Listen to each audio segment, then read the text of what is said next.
My name is Miao Wei. I'm the Minister of Industry and Information Technology for the People's Republic of China.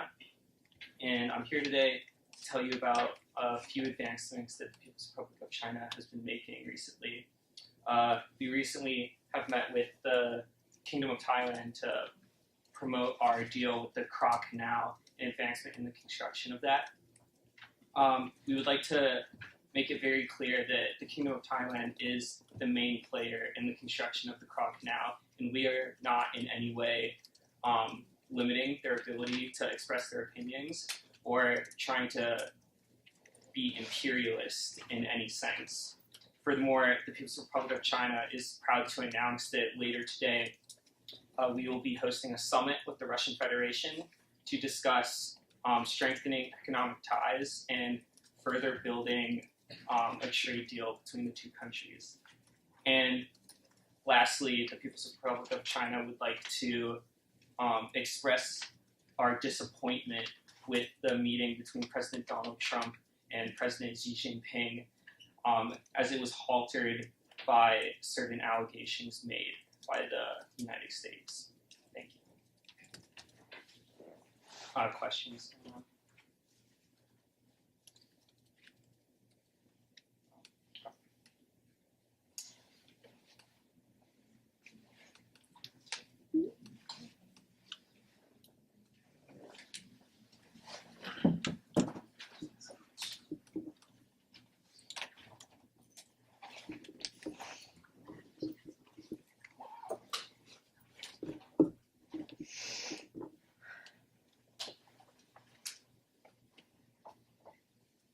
Good afternoon, everyone. Thank you all so much for coming. My name is Sarah Huckabee Sanders. I am the U.S. Press Secretary. I have a short prepared statement, a few updates, and then I'll be taking questions. President Trump is working diligently with our cabinet to handle all crises, domestic and abroad.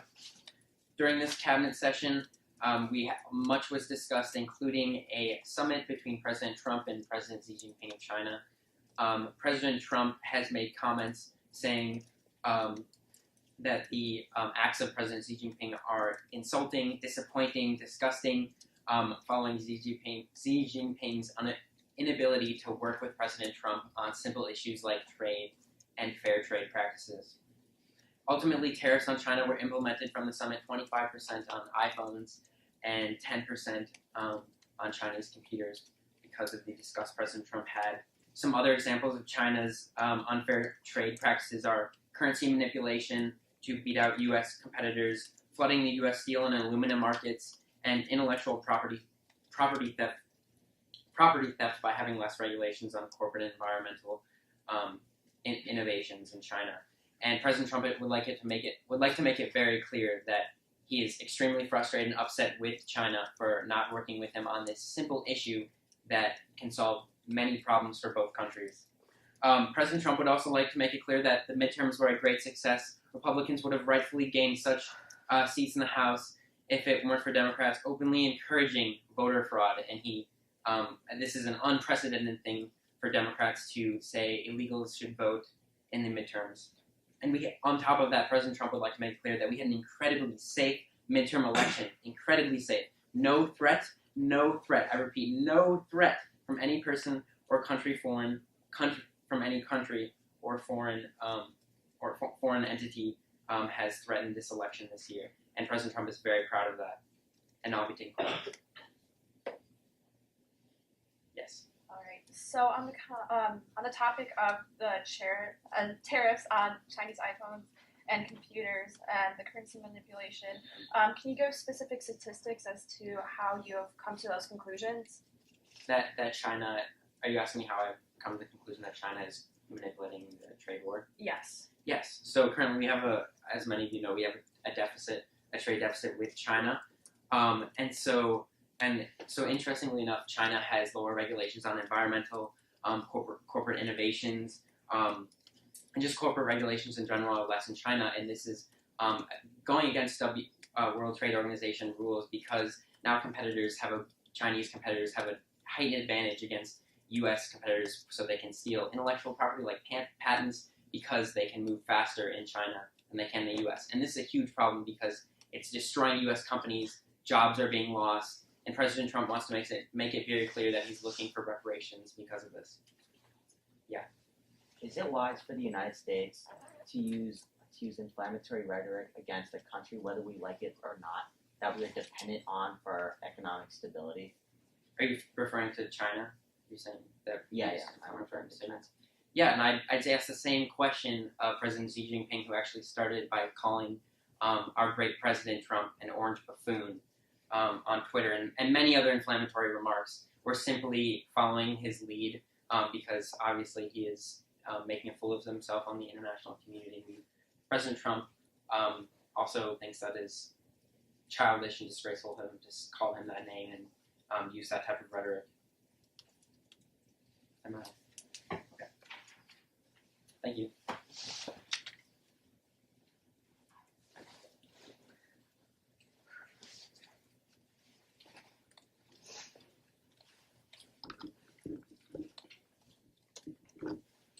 Thank you. I am Dmitry Peskov. I am the press secretary of the Russian Federation. Now first, I would like to touch on the INF Treaty.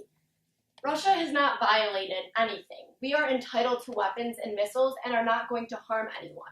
The Russian people need to be protected, so as of this treaty, the Dutch assessment that was made is clearly invalid. Now, as for the protests that have occurred recently, the problem with these are that the protesters failed to file papers necessary in order to stage a protest and set up for the proper public safety measures. Now, since these papers were not filed, the public could not be protected, and neither could these protesters. It is important then when handling these measures, we take them seriously and with proper precautions.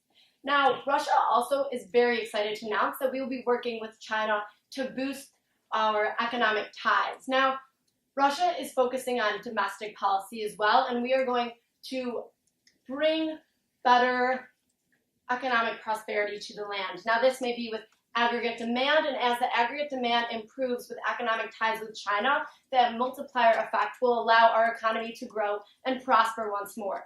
It is important to note that we will be also willing to work with Iran, as we are very excited to cooperate and negotiate with other nations. It is important that Russia focuses on trade agreements and bilateral cooperation. We are very excited to work with China and boost economic ties, but also would like to condemn what has been said earlier regarding the protesters and the INF Treaty. We firmly believe that what Russia has been doing now and will continue to do has not violated any policy, and we will continue to boost our own economy and create Russian prosperation for its citizens and her economy. I will be taking questions now. Thank you. Yes, in the back. You said that Russia would be working with Iran. How so? There has not been a final consensus on this right now, but we are willing to cooperate with them in the future. As for how that will be, I cannot disclose this information at that time. Yes. You said that Russia was entitled to weapons. However, do you believe that Russia is entitled to violate territorial integrity of other nations around Russia, such as Ukraine? So, Russia is entitled to these weapons, and we have not violated anything we have not violated the INF Treaty whatsoever, and we will not be violating any terms. Russia is entitled to expand as we can create our own prosperity, and in doing so, this means we will have to avoid negative externalities in the process.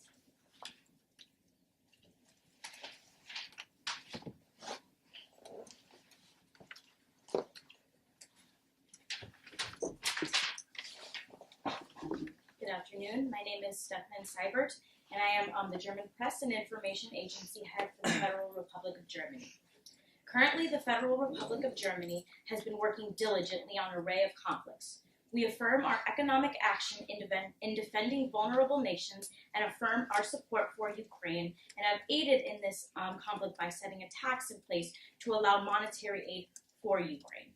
We have also made actions to work with and continually work with our allies in the EU and such in the Iran deal, and with Iran pulling out or threatening to pull out, and the negotiations to benefit Iran. The Federal Republic of Germany, in short, is continually working in unity with other nations to peacefully solve global conflicts. Any questions? Yes. So you mentioned a proposed tax to support nations that are in conflict. Can you give more detail at this time about the tax that was proposed? by Yes, Canada? so it is a kind of a tax revenue, on more of the higher income citizens, German citizens, and through this we are going to be funding some of this to Ukraine.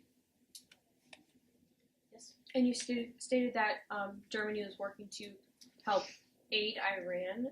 In what ways were you going? We are essentially working with other EU member nations to provide subsidies for Iran so that they don't pull out of the deal. Thank you.